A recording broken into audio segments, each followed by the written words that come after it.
Alerta roja declaran en Santa Cruz por los incendios en los bosques chiquitanos. Es inexorable el fuego y los efectos que está causando y van más de 200.000 hectáreas afectadas.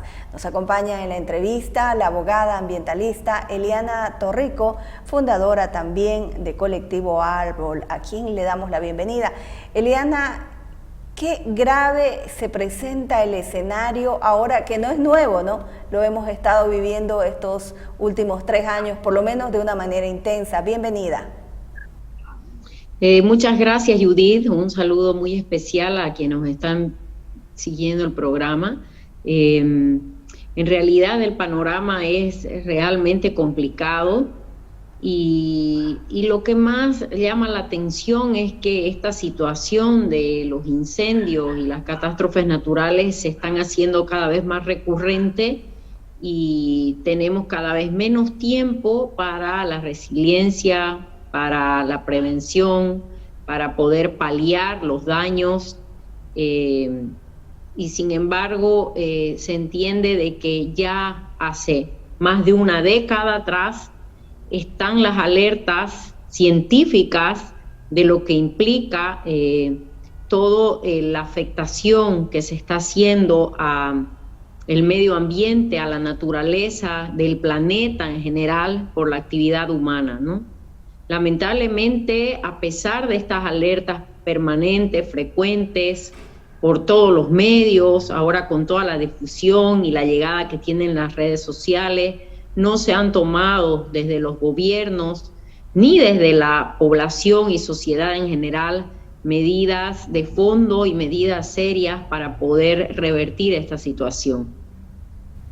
Ante este escenario, ¿qué correspondería? Hemos visto también en el mundo el hecho que surjan activistas adolescentes, menores, pareciera que en otra generación se está generando mayor conciencia de cómo proteger el medio ambiente. Algo está sucediendo con los líderes políticos en todo el mundo, porque cada vez está haciendo de una manera mucho más sistemática estos fuegos, estos incendios, que por supuesto ningún incendio es natural, por lo menos eso dicen los especialistas, siempre está provocado. ¿Qué piensa usted? Bueno, en realidad me llama tremendamente la atención porque creo que se maneja un doble discurso a nivel internacional con el que hemos sido criados desde pequeños, de que lo más importante para la humanidad y para las personas son los niños, son las futuras generaciones. Supuestamente, desde que yo tengo uso de razón, todo lo que hacen los adultos es para el bienestar de los que vienen, de las futuras generaciones, pero sin embargo vemos de que no es cierto, porque le estamos complicando cada vez más la existencia a las futuras generaciones, les estamos dejando un planeta completamente inviable.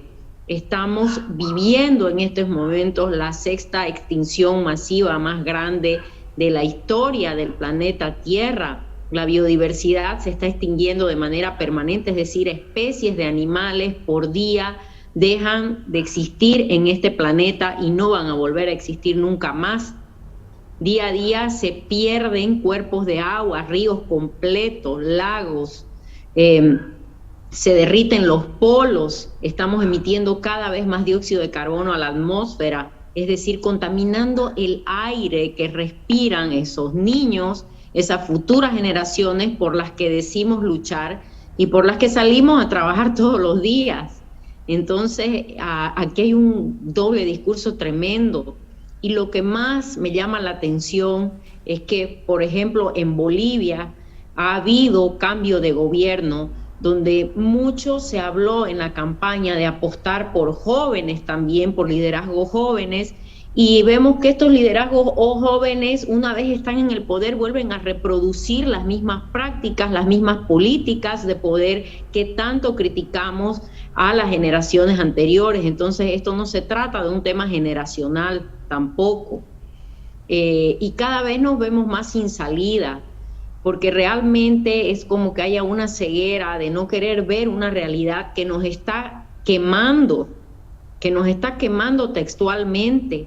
Lo que está pasando en Europa, nunca antes visto, las inundaciones que hay en Asia, lo que pasó recientemente aquí en Santa Cruz, por ejemplo, las heladas que sucedieron al principio del mes de julio, con las bajísimas temperaturas que hubieron, dejaron un escenario propicio para que las quemas se multipliquen y se den con la intensidad que se están dando, y a pesar de ello, la autoridad que regula los permisos para quema, viendo ese escenario que se veía, amplía un mes más los permisos para quema y desmonte. Entonces, realmente uno, si se pone a pensar de manera lógica o a tratar de buscar una explicación que pueda justificar lo que sucede en el mundo, no la encuentra, porque se está haciendo todo lo que no se debería hacer. Y se impulsa desde los estados, además desde los gobiernos, este tipo de práctica, este tipo de modelo de desarrollo extractivo, depredador, que está consumiendo el planeta y por ende a nosotros mismos desde los gobiernos, ¿no? Usted hizo puntualizaciones muy concretas durante su intervención en la vicepresidencia en esta nueva estructura gubernamental. ¿Algo ha cambiado en torno a lo que usted ha propuesto, en torno a esa radiografía de cómo estamos en relación al medio ambiente en Bolivia? ¿Algo ha mejorado? ¿Hay promesas? ¿Ha avanzado? ¿Cómo evalúa usted esta situación? En realidad yo no veo ningún avance. Tengo entendido que justamente estaban hablando hace poco de que son 100 días, de que se han estrenado nuevas autoridades, etcétera, pero si nos ponemos a evaluar desde el punto de vista del medio ambiente, de la naturaleza, de la afectación, no ha habido ningún avance. No ha habido ningún avance, más bien retrocesos, porque no se trabaja en la prevención, porque por lo menos en nuestra región, Santa Cruz y Beni, se sabe ya que vienen los incendios, están sucediendo de manera recurrente y no se toma ninguna medida preventiva para ello, ¿no? Y tampoco se están atacando los problemas de fondo, que es lo más grave. Entonces vemos gobiernos con discursos hacia afuera. Estoy hablando de los 3 niveles de gobierno, además, no solamente me refiero al gobierno nacional, porque todos manejan este discurso, sobre todo ahora que hay que puntualizar que hay mucho dinero, mucho financiamiento internacional para que los gobiernos de los países en vías de desarrollo puedan adecuarse a los objetivos del desarrollo sostenible que se han trazado en función a la Agenda 2030, y están largando millones de dólares que nuestros gobiernos los están captando para proyectos que nunca los vemos. Destinan ese dinero a hacer miles de diagnósticos que quedan en libros apilados en los anaqueles de las instituciones públicas. Proyectos pilotos de reforestación cuando no vemos un solo árbol reforestado o un solo producto de estos proyectos que realmente beneficien o que sean para el bien de la naturaleza o del medio ambiente. Vemos, por ejemplo, a nivel departamental que aumentan las patentes y los cobros para trámites ambientales, para licencias. Hay patentes para extracción de áridos, forestales, etcétera, y ni un peso de ese dinero se reinvierte para la mitigación de los daños ambientales que se causan. Entonces, hablamos de gobiernos que vienen con un discurso de procesos de cambio en los 3 niveles de gobierno, y ese cambio nunca se da. Siguen promoviendo el mismo modelo de desarrollo que se promueve desde la época de la colonia, que es solamente extraer de la tierra de manera brutal y salvaje sus recursos naturales. Ahora, ese es el diagnóstico que yo hago en los 3 niveles de gobierno, porque es lo que vemos y lo que se percibe, ¿no?, a diario. Ahora, por ejemplo, se dice que lo que realmente está pasando en los bosques chiquitanos, en este incendio que ya lleva ya más de 2 semanas y algo, no tiene relación con la retórica que se da a través de las autoridades, que se está atendiendo. Incluso se tiene que pedir ayuda para poder socorrer a quienes están trabajando en este lugar, los bomberos, los soldados. ¿Dónde está, si nos preguntamos, entonces esa ayuda externa que estarían ellos recibiendo, que supuestamente tendría que ser utilizada en este tipo de emergencias si es que en determinado momento no toman una acción inmediata? Claro, aquí hay que entender 2 cosas. Primero, que hay una politización tremenda del tema incendios, lo están utilizando políticamente, ¿ya? Sobre todo, por ejemplo, lo que se vive aquí en Santa Cruz, hay un gobierno central que es enemigo del gobierno departamental. Cuando toca hacer el trabajo en campo, es decir, en la zona de incendio, no hay un trabajo coordinado entre ambos, cada uno por su cuenta, justamente por estas diferencias políticas que tienen. Unos generan datos oficiales por un lado, otros generan sus datos oficiales por otro. Cada uno quiere llevarse cada uno quiere tomar la batuta en campo y cada uno da las declaraciones que quiere a los medios afines, además, a los medios de comunicación afines a cada uno de estos poderes, que eso es una de las cosas más terribles también, que ahora el tema de los medios de comunicación está tremendamente politizado. No son imparciales, la información que vemos no es la información real, es la información que le interesa a un bando o al otro bando. Y entre medio de todo esto estamos los bolivianos, y está nuestra fauna, y está nuestra flora, y está todo lo que está sucediendo en estos momentos. Estos conflictos... Paralelo a ello, tenemos también la desorganización total de gente voluntaria que se desplaza hasta el lugar sin los insumos, la protección necesaria, solamente con su buena voluntad, hacer algo. Una vez llegan allá, obviamente requieren equipamiento, requieren ayuda, y la población nuevamente comienza a sostener a estos grupos y a armar grupos de ayuda y a depositar en cuentas bancarias. Y si usted se da cuenta, desde los incendios de 2019 hasta la fecha, lo único que estamos haciendo los bolivianos es solventar campañas para ayuda por el COVID, para ayuda por los incendios, para ayuda nuevamente por los incendios.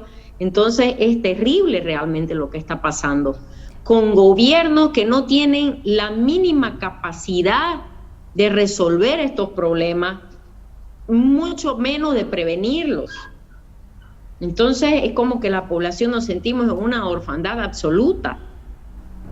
En una orfandad absoluta, tomo sus palabras, en medio de un conflicto ideológico, cuando la realidad demanda una urgente atención. Qué complejo el escenario, ¿no?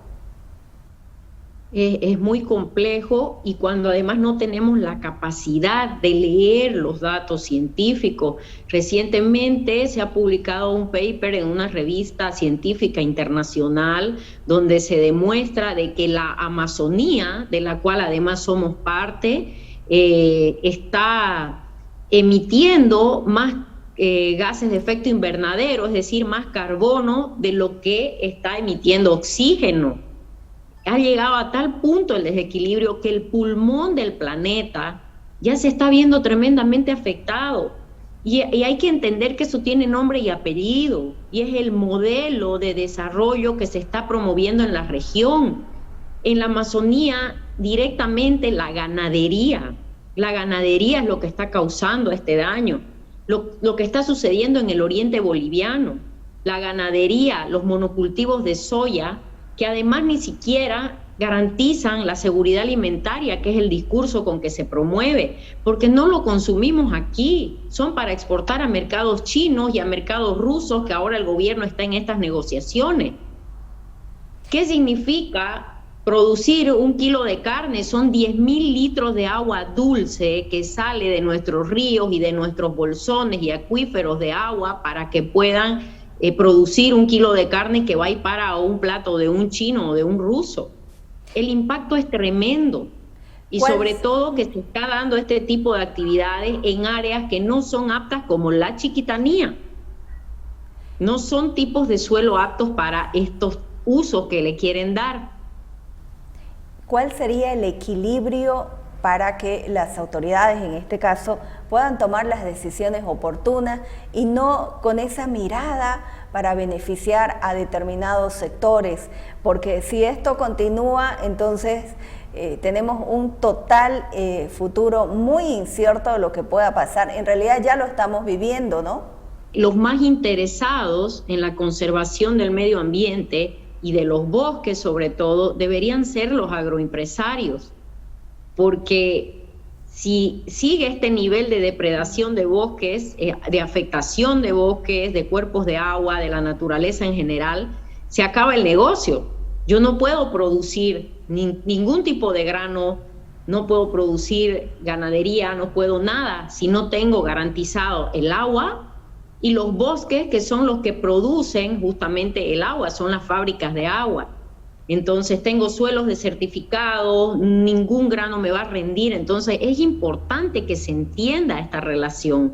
Es sumamente importante y para ello los gobiernos deben dejarse guiar por la ciencia. Ya basta de que los gobiernos solamente se guíen por políticos. Por lo menos que se hagan asesorar por la gente que sabe. Tenemos ciencia en Bolivia, que nuestras universidades públicas comiencen a desarrollar para lo que han sido creadas, para lo que es su esencia. Entonces, mientras no se tome en cuenta esta información científica, que además la tenemos a un clic a partir del computador, de los ordenadores, de los teléfonos, las cosas no van a cambiar. No van a cambiar si seguimos guiando las políticas públicas en base a politiquerías, a intereses de sectores sociales, de sectores empresariales. La cosa va a ser cada vez peor. La percepción que usted tiene y la preocupación que expresa constantemente llega a determinados sectores. No existe una movilización general. Pareciera que no toman en cuenta lo que va a poder suceder con el planeta, con el medio ambiente. Ustedes, activistas, en realidad han nacido en medio de esto que es la naturaleza. No es un momento político, no es un momento que se le ocurrió hablar del planeta. Así es, Judith. Yo, bueno, por cuna, es decir, desde mis abuelos siempre nos inculcaron el respeto desde una hormiguita, porque nos explicaban cuál era la función y la lógica de esa hormiga en el planeta, que era parte de una cadena, que era el alimento de alguien, a respetar la vida de un árbol, a observarlo, a maravillarse con un ser tan majestuoso como es un árbol y todos los servicios ambientales que nos brindan de manera permanente. Y a partir de ahí uno va tomando esa conciencia y siempre digo yo, uno al mundo viene a servir y uno tiene que saber encontrar esa vocación de servicio. Yo la encontré en la defensa del medio ambiente, de la casa común. Siempre digo, es lo menos que puedo hacer después de todo lo que recibo de ella. Todos los días recibimos beneficios. Desde el hecho de que podamos respirar, se lo debemos a nuestra casa común, a nuestra madre naturaleza. Entonces, ¿cómo no asumir mínimamente la defensa para que realmente mi hija y las futuras generaciones puedan gozar de un mínimo de los beneficios que todos nosotros hemos recibido, ¿no? Eliana, y esa realmente debe ser la lucha y la bandera de todos, sin colores políticos, sin mezquindades, buscar un equilibrio en la economía, en el desarrollo, pero siempre armónico, porque de otra manera estamos matando la gallina de los huevos de oro, ¿no? Estamos terminando con todo lo que nos permite poder producir. Independientemente de lo que hagan y decidan finalmente las autoridades, ¿Usted qué les diría a los ciudadanos, a toda la población? Bueno, primero y principal, repasando la historia, los cambios los gestan las personas, los cambios los gesta el pueblo, convencido de que lo que realmente por lo que está luchando es lo correcto. Siempre se dice que el pueblo es sabio en sus luchas. Las grandes reivindicaciones y revoluciones que se han dado también en el país, por ejemplo, la guerra del agua, y en otras partes del mundo también han sido reacciones y tomas de partido del pueblo. Entonces me parece a mí que desde iniciar un cambio en el hogar, en los hábitos de vida que tiene cada uno, preguntarse si es necesario consumir en la medida que consumen, empezar a optimizar los gastos que tienen en el sentido de gastos de recursos naturales, como ser la energía eléctrica, como ser el agua, empezar a reciclar la basura, empezar a consumir menos, a reducir los residuos que generamos, a decirle no al plástico de un solo uso y a los plásticos en general, a empezar a comer menos carne de res en nuestra dieta. Entonces hay muchas prácticas que se pueden iniciar desde el hogar, que no cuestan nada realizarlas y que es lo mínimo que podemos hacer por el planeta. Empezar a demandar también a los gobiernos desde donde podamos y con nuestras actitudes, que entiendan que para nosotros es muy importante que se ocupen de garantizarnos que vamos a tener un medio ambiente para largo, que las actividades que desarrollan van a estar equilibradas, que las licencias ambientales que dan para que funcionen los negocios, las actividades, los proyectos, pues realmente van a ser con un seguimiento que los obliguen a cumplir con todo lo que se comprometen, con sus planes de mitigación, y que no sean un mero trámite por el que pagan y luego las autoridades se olvidan de hacer seguimiento. Entonces creo que hay mucho por hacer, pero sobre todo que cada uno de los ciudadanos nos comprometamos a hacer algo desde donde estamos. Siempre se puede marcar la diferencia, y si este no es el momento, no va a haber ningún otro más adelante. Estamos contra reloj, o sea, ya nos anuncian cada día que el tiempo se acaba, que la brecha cada vez es más corta para reducir las emisiones de gases de efecto invernadero que estamos generando. Entonces es momento de tomar conciencia y de realmente poder devolver un poquito de todo lo que hemos recibido de la naturaleza, ¿no? Demanda una acción inmediata de las autoridades, no en la retórica, en los hechos. El tiempo, como usted dice, apremia. Sus palabras finales, Eliana. Bueno, yo solamente puedo decir de que es momento de hacer un stop en nuestras vidas, de darnos cuenta de lo que realmente está pasando. Estamos depredando y exterminando el único planeta que tenemos. Nuestro planeta no tiene repuesto, no hay un planeta B. Entonces es momento de hacer un alto y de empezar a desaprender, es decir, a lo que estábamos haciendo mal, encaminarlo, encauzarlo y hacerlo bien, a empezar a promover las buenas prácticas desde nuestro hogar, a inculcar eso en nuestros hijos, en la gente que nos sigue, en nuestros trabajos, empezar a hacer una masa crítica ciudadana que empiece a incidir en las políticas públicas y en los gobiernos para que promuevan estas prácticas y, como le decía, podamos garantizar tener un medio ambiente equilibrado, con un desarrollo sostenible que realmente nos permita desarrollarnos con calidad de vida para todos, no solamente para el ser humano, sino para todas las demás especies que conviven en este planeta con nosotros, y entender que las necesitamos, que necesitamos a esa abejita porque es el polinizador de casi el 70% de los alimentos que consumimos. Empezar a preguntarnos de dónde viene cada uno de los alimentos que está en nuestro plato, cuál es el proceso que corre hasta que llega ahí, qué función está cumpliendo ese árbol que hay en mi acera, qué pasa cada vez que se queman tantas hectáreas de bosques, cuántos animalitos son afectados, cuántos ríos están muriendo por la minería extractivista que se está llevando a cabo. Entonces, esas son preguntas que tenemos que empezar a hacernos, y es decir, empezar a que caiga ese velo que tenemos en los ojos y no nos deja ver más allá de nuestro día a día y de la vida que llevamos tan agitada, ¿no? Ese sería el mensaje final que puedo dejarles. Muchísimas gracias, Eliana. ¿Cuál será el futuro del planeta? Fomentar el cuidado de la naturaleza con sinergias colaborativas desde todos los sectores. Hacemos una pausa en Cobertura y continuamos.